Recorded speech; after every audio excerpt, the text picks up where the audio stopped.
Good evening, everybody, and welcome once again to the next installation, really, of our financial well-being education from Rugby Cares in partnership with Mattioli Woods. Just a big thank you to Mattioli Woods before we sort of begin the webinar and hand over to Mark this evening, who is our expert presenter. Done some wonderful work during the 2024, and this is the third quarter now of the year where we're looking to offer additional support and advice and guidance in such a important area of our whole person well-being.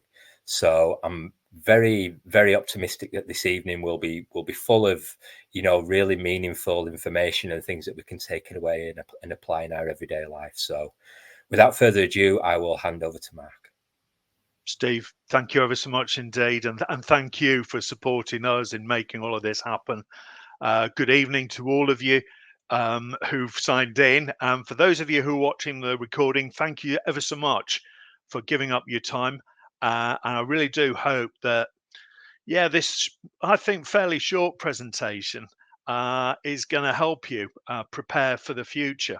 And when I say for the future, the key word that you can see on the front slide here, pensions. For some of you, the retirement is many, many, many years away, which actually puts you at a fantastic advantage over somebody like me, for whom retirement is a lot less in terms of the time that I'm waiting for it to happen. And we'll get on to that as we go through this, the content. Now, listen, before I start, I just want to quickly confirm that the information that's in the webinar is correct at the time of the recording, and it relates to the tax year, the current tax year, which is 2024 and 25. We're looking at the topic long-term savings, pensions, and specifically pension schemes that are made available to you at the clubs where you play, but also pension schemes that will be made available to you, clubs in the future or future careers that you may have. We're also going to look at, where does the money go in a pension? Well, what's it invested in? What typically is made up of a pension investment? And also, what are the options when you come to retirement? So when can you get hold of it? And what are the options to take money out of your personal savings that you've built up over the course of your working life? Now, I'm hopefully going to try and keep the topic light. There's clearly quite a lot of technical detail, but I think the important thing here is just to appreciate the importance of this planning that you're making now for your futures. Equally important to clarify just before I move on, listen, this webinar is not financial advice. What we're doing is looking at the topic of pensions, the topic of saving for the future, in an effort to help you and clarify the current system of retirement savings in the UK. So let's move on. There is a Q&A tab. For those of you watching this webinar live, thank you for giving up your time. Please do use it. If you click on the Q&A button and ask a question, it will be stored in the system. And when I finish off this evening and wave goodbye, I'll be looking at your questions and I will send you a personal reply using the email that you used to register. Now, those of you who are watching the recording thinking, well, I can't use the Q&A tab, I do appreciate that. You are going to find my email address on the last but one slide. Again, please just drop me a line, pose the question that you want an answer to, and I will get back to you as soon as I can. A big question this on the slide, because quite frankly, all of us will have a different idea of what retirement does mean to us. For all of us, we've got different personal situations, we've got family, we've got friends in different places. The important thing when you're thinking about retirement, particularly when it's many, many years in the future, is the quality of your retirement is going to be determined to an extent on how much you've saved up to pay for it. And given many of you will be, in your younger years, early 20s maybe, you have really got a fantastic opportunity to make a huge difference to what your personal retirement could mean. Retirement's changed. It used to be people work their entire life at one particular company. They got sent off with a bit of a leaving do, and that was it. Well, these days, there is no default retirement age. We can basically retire when we choose, which means some people are working much longer than they've ever done before. Another very popular approach, particularly these days, is semi-retirement. It's for some it's a choice, for some it's a little bit of necessity. People moving from full-time work to part-time work and supplementing that income that they're getting with money from savings and money from pensions as well. One of the benefits that we've seen over the last few years with semi-retirement is the fact that socially you are still in touch with larger groups of people, which is all very helpful. So you'll think about what you would like to do in retirement. Big question is, where are you now? And for many of you, given the target audiences for this webinar, you're in your early career. And it could mean, therefore, that your financial view is more short term than long term. Okay, so things like holidays, birthdays, maybe putting aside some money for a winter break, that kind of thing may be very high on your list. I'm going to say, please don't ignore long-term savings at the same time, particularly when there is an offer in place from your club to build up long-term savings, where it's not just you putting money in, but it's your employer, your club are going to be putting in money too. Now, as we advance through our careers, well, yeah, there'll be things like starting a family, buying a house. That's another massive financial commitment that you're going to make. Maybe purchasing other property to deliver you an income in the future. Maybe retraining to get into the start of a new career, or maybe moving into management. All sorts of things are going to happen through the mid-career stage. And then finally, we look at late career here, and I'm clearly at that point of late career. Well, yeah, it's things like, okay, how soon can I dial down the work and dial up a little bit more of my own time? And that is going to depend very much on what you've been doing, what I've been doing over the early part of my career. The important thing is, late career isn't the time to be starting your retirement planning. The ideal time to be starting your retirement planning is now. Okay. It does ask the question, of course, next, and there are a lot of questions in this webinar, but this is a big one. Yeah, why do we save? Well, the answer is obvious. If we're going to have enough money to do all the things that we want to do when we retire, we're going to need something to pay for it. And okay, we're just looking at pensions tonight. You may well be looking at other alternatives as well, but pension is one of the core reasons why people put money to one side, and it's a specific product designed to provide you with income in retirement, with a number of tax incentives that obviously mean that it's encouraging us to save for the future. Now, I'm talking pensions. Many of you will be thinking, well, hold on, I'm going to save, but when can I get hold of the money? I understand that. Right now, people could be accessing pension savings at the age of 55. Now, this is changing. We know it's coming. In 2028, the minimum age at which you can access pension savings is increasing to 57. Now, from that point, there'll be a link established between private pensions and the state pension. Basically, the plan is that you can access your private savings 10 years before your state pension date. And this is an important one because we don't just put money into private pensions, we're also building up eligibility to another pretty significant income in retirement, and that's the state pension. You'll see at the top a government provided benefit. Technically, it is a benefit. And we build up entitlement by way of paying national insurance contributions. Now, right now, the rules state that you will have to have a minimum of 35 years of national insurance contributions or credits to qualify for the full flat rate state pension. There's no relation to your earnings through your working life. It's all based around your national insurance contributions. You'll see the income there for a person is £221.20 a week. Now that equates to just over £11,500 a year. It's a valuable benefit. Some of you may say, well, that doesn't sound a lot. Well, bear in mind, a lot of us get to retirement. We've got a partner.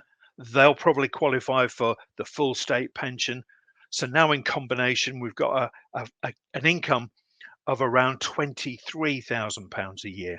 And it's not fixed. It goes up each year. There's normally a cost of living increase applied to it. I said the other important aspect of the state pension, it doesn't depend on investment returns. That is, okay, and we'll go on to investment returns in a bit. What it means is it's a fixed payment for the rest of your life once you reach the state pension age, which for many of you at the moment, I appreciate, is going to be 67 or 68. Now that to me just underlines the importance of having other retirement savings, other retirement plans to ensure that you don't necessarily have to wait that long before you retire. Typically, we work, and we work for a number of years in our lives, and it's traditional, if you're in one particular role, that your income whilst you're working generally goes upwards. Now, let's face it, some people will change career. I've changed career twice in my life, which means that my income hasn't necessarily always gone up. But what is not uncommon is the fact that when we get to our time when we're thinking, right, let's cut back and let's stop working quite as much. If we've not done enough in terms of saving and planning along the way, then we're going to be facing a pretty significant drop in income. If you look on the right hand side of the slide and you start from the bottom, there's the state pension. Now we know that's £11,500 a year in today's money. The next question is, okay, what have you built up in pension savings, other investments? Short answer is it might not be a lot now, but the sooner you start, the longer that money has to work to deliver you a better opportunity, a better prospect in retirement of a greater income. So your pension schemes, I appreciate you'll all be at different clubs and not every single club uses the same pension provider. So what we're going to be looking at is structurally how a pension works. And the workplace pension that's provided to you by the club is normally a group personal pension. You can see the acronym there, GPP.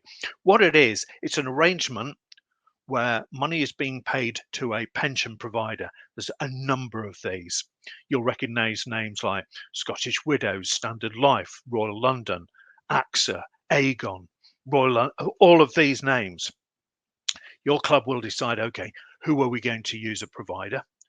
But within that group setting, you will have individual savings being put into the scheme purely in your name.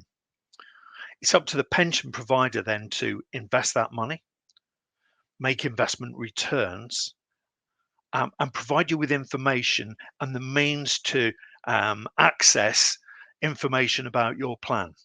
Now, to do that, there is a charge. It's normally expressed as an annual management charge. And you can see there that the percentage normally charged is somewhere around 0.5% to 0.75% of the fund that they're looking after in your name. There are still one or two schemes that may have a lower annual management charge, but they may charge an administration fee. The important thing is they have to tell you what that is. And these days, most of that information you're going to find online, which takes me to quite an important point. Pension companies used to write to us once a year. They told us, okay, this is what you've saved, this is what it's worth, this is what it might look like in the future. Now, again, things have changed over time. With our banks these days, we normally look on our phone and we say, right, how much have I got in there? Let me make a payment. Everything happens almost in the palm of your hand. Pension companies have woken up to this, and most pension providers now have an app that you can access all of your pension details on. Very important. If it's there, do use it, because then you're not waiting for information, you're driving things. Now, I mentioned you've got your own individual account being held with whoever the provider is.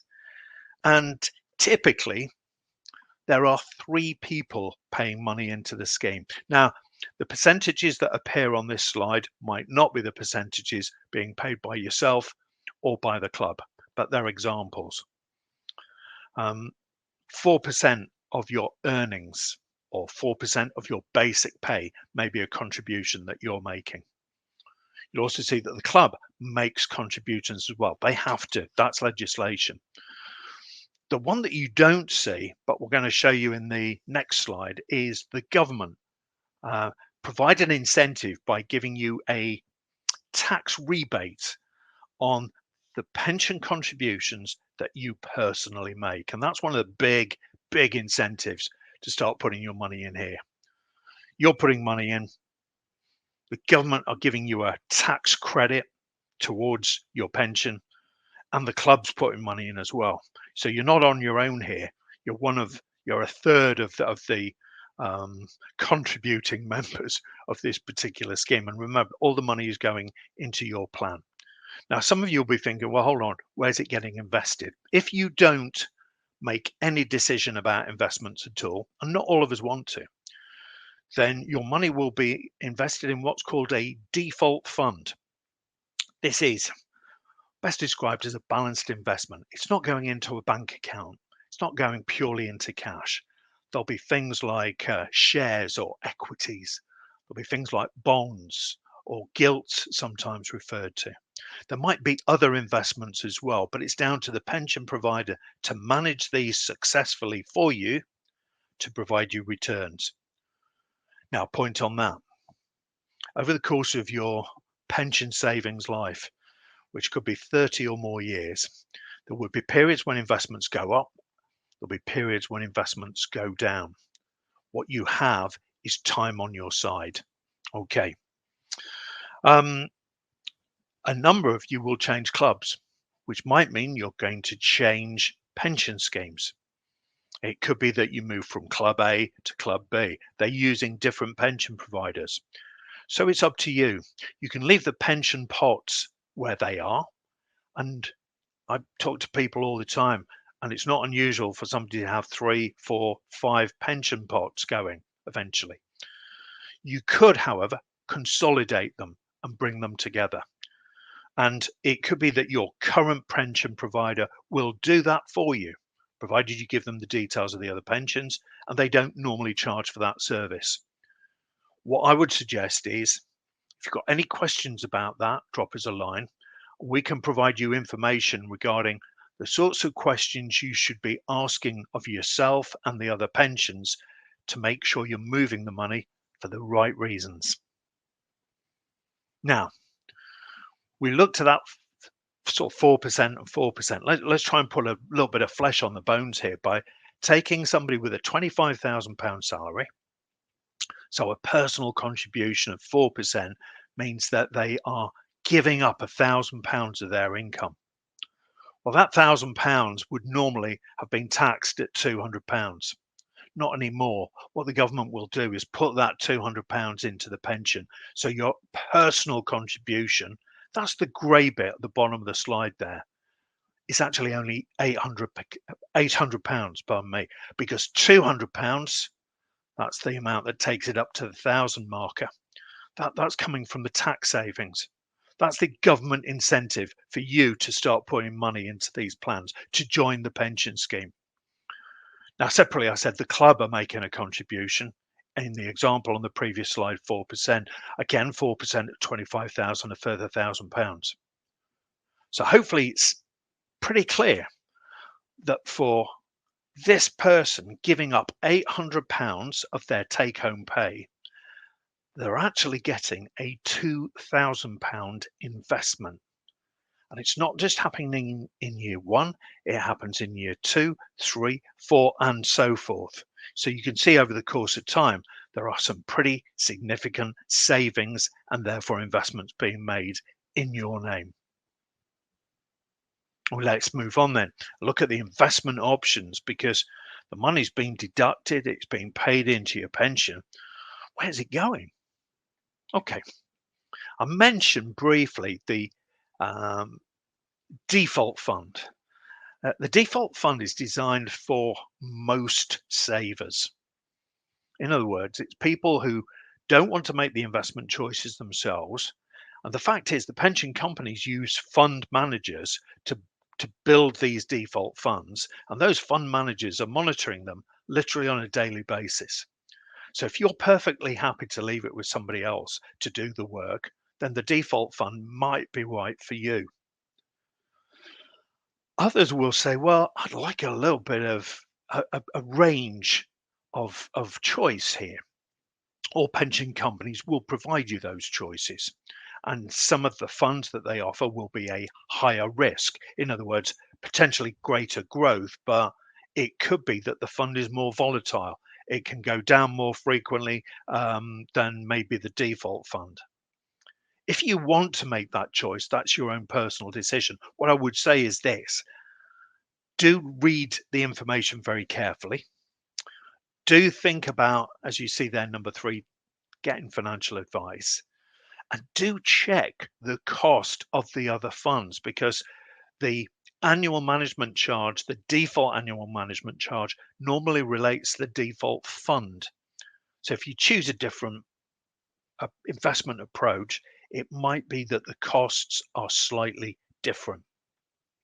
Now, that third option about seeking financial advice, it could be that you think, well, hold on, I actually want not just funds, but I want to pick specific investment areas myself.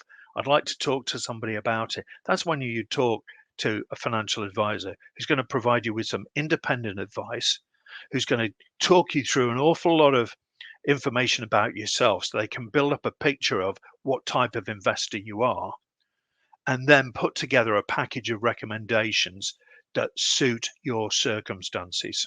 Now, clearly, there may be a cost involved for that, but for now, let's just appreciate that there are effectively 3 options for this approach. Now, if you choose to go down to an alternative type of investment, these are just the titles of alternative investment funds that many of the pension companies offer. Overseas equities or shares.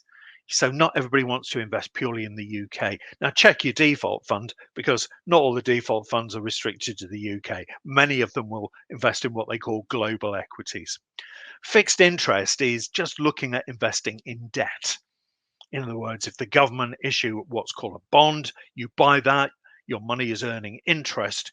And when it comes to cashing it in, government bonds tend to be slightly safer than other types of investment. Cash, not fantastic for long-term investments, but helpful for the short term. Property, do you know, in a property pension fund, it's highly likely you'll see things not like houses, buy-to-lets, that kind of thing. You're probably more likely to see shopping, high street shops, out of town shopping areas. I was struggling on the name there, but also offices. It's not unusual to see sports facilities, all sorts of things. Multi-asset just means that. It just means a range of different investment areas. And there are specific funds and investments built these days for people who don't necessarily want to invest in particular areas, maybe tobacco, for instance, or for whatever reasons, be it religious or ethical, they want to follow a more Sharia-led investment. Now, all of these are there. We don't have to use them, but it's useful to know they're there if we want to go into more depth. Now, pension freedoms. You're going to be saving for 30 or more years. So I'm just going to give you a picture of what the rules look like today. Could be in 30 more years, one of the options have changed or even more choices been introduced. But right now, for you taking money out of your pension pot, or technically what's called a defined contribution plan, these are the current options. You'd have to pick one. You could mix and match to suit your specific circumstances. Now, tax-free cash, very popular for obvious reasons. It's limited to 25% of the fund that you've built up, and it's actually capped at just over £268,000. Let's not worry too much about that at the moment. I hope it becomes a problem for you in the future, because you'd need a pension fund in excess of £1 million to hit that tax-free cash cap. An annuity, funny word, it means a guaranteed income for the rest of your life. If you set up an annuity, you're handing your money over to an annuity company. In return, you're getting a guaranteed income for the rest of your life, however long that happens to be. It could also potentially benefit your spouse, your civil partner. It depends on how you set it up. With the other options, that's defer, drawdown, cash lump sum, the money sits in a pension fund still in your name. If we look at defer, you don't have to take taxable money out from the word go. You can put it off for as long as you want, or as long as you can afford to leave the money in there. And in terms of tax planning, it does give you a certain amount of flexibility to make sure that, okay, in the worst case scenario, you're paying minimal tax. Drawdown is when you start taking taxable money out of your pension fund. Okay, you're probably leaving the balance of the fund until later. And many people are using this very successfully for the whole of their retirement. A taxable cash lump sum can be taken out. And I've met people who've cashed in the whole pension fund in one go. A couple of warning bells here. Number one, you could end up paying far more tax than you have to. And number two, you've no more money left in that pension fund, and you could be living quite a long time. So these are big decisions. They're decisions clearly for the future. For you, I guess the big decision right now is getting as much money into it as you can. What happens if you've not bought an annuity, if you've still got money in a pension fund and you die? Okay, hopefully you're going to have long and happy lives, and you're going to end up spending all the money. But if you die prior to the age of 75, whatever's in that fund will go to your beneficiary or your dependent, whoever you've nominated on your pension provider. Now, this is an important point. All of us with a pension should make sure that we filled in a nomination of death benefits, sometimes called an expression of wish.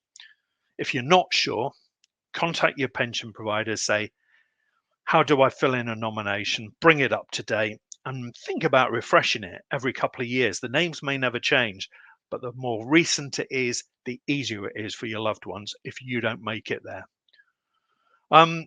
It's all tax-free if you die before the age of 75. There's potential tax on beneficiaries if you die after the age of 75. Just remember, with the annuity route that I mentioned on the last slide, unless you set up options for spouses or civil partners or things like that, it could be that on death, the payments stop.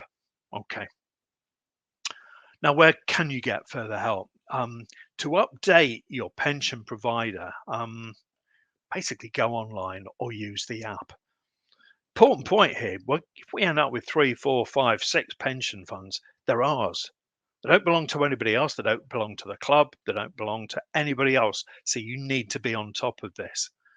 Make sure if anything changes in terms of address, beneficiaries, your planned retirement date, keep them informed. And if for whatever reason you've lost the details of any pensions, there is a free government service that will just ask you, who did you used to work for, or who did you used to play for, and they'll tell you who the pension provider is. That actually neatly takes me to some common questions. The first one, do you have to join the pension scheme? No, you don't, but you're giving up free money. Remember, on that example that we looked at earlier, that person was turning £800 of their money into a £2,000 investment. Why wouldn't you join the pension scheme? Next question, what can I do with pensions that you've got from a previous club? We kind of mentioned it earlier. You can leave them where they are, or you can bring them all together in your current pension arrangement. The important thing here is making sure that you're saving in the right plan. And quite frankly, for a lot of us, the right plan is the one that's charging us the least. But okay, you might have other reasons for picking a slightly different one. Can you save more than 4%? Of course you can. One of the big questions is, can you afford to? If you pay more in, will the club pay more in? Not always, they don't have to. But here's a big one. If you save more now and you're waiting for 30, 35 years before you take that money out, that money will be working over 35 years, giving you the opportunity, the potential for a lot more money in retirement. If I save money into my pension today, which I am, at best it's going to be there for the next 5 years. Now, your money's going to do a heck of a lot more in 35 years than mine's going to do in 5. So if you can afford to save more, great. Let me remind you, the earliest that you can currently access money in a pension fund is 57. You will need money for other things as well, so don't overdo it. But if you can afford a bit more, think about it carefully.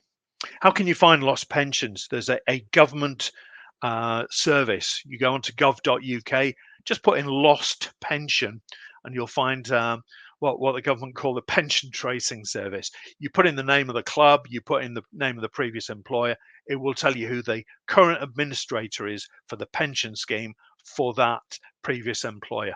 Then you can drop them a line and say, hold on, have you got some of my money? And finally, where can I find more information on my pension plans? Use the website. You know who your pension scheme is with. Use the website. If they've got an app, please do use the app. Of the 4 pension schemes I've got, 3 have got an app. I find it so much easier just to be able to look on my phone and find out what's going on. I don't need a computer. I can do it when I'm traveling from wherever to wherever. It's so much easier. But keep in touch with them. Get engaged with it. Find out what's happening. And they've got so many useful tools on the pension providers' websites these days to enable you to plan for your future. Calculators, forecast tools, all sorts of things in there. Appreciate your time as well. So let me bring things to a close here. Those of you watching the recording, I mentioned that my name would pop up at the end, so you can see there my email address. Please, if you've got any questions at all, just drop me a line. You'll normally get a reply within 24 hours. And if I need to dig into things in more detail or ask you more questions, then I will do.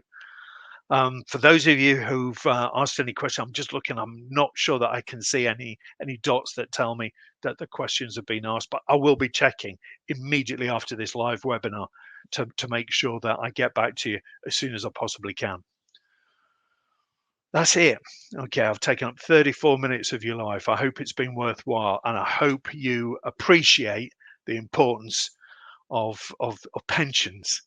Possibly not today, but boy, oh boy, will you appreciate them in the future. And the more you do now, the more attractive that future starts looking. So I'm going to say thank you ever so much for giving up your time. Do take care, stay fit, stay safe, enjoy your games, be successful, and look out for the next thrilling installment as we take you through the world of finance. As Steve was saying, it's an essential part of your overall well-being. People with a handle on their finances, tend to feel mentally more secure and have more time to devote themselves to keeping physically fit and healthy. So finance is one of those essential parts of our overall well-being. Don't ignore it. Do take care with everything that you do. And I wish you all the very best for the future. Look forward to speaking to you all too soon as well. Thank you to Steve as well, and take care.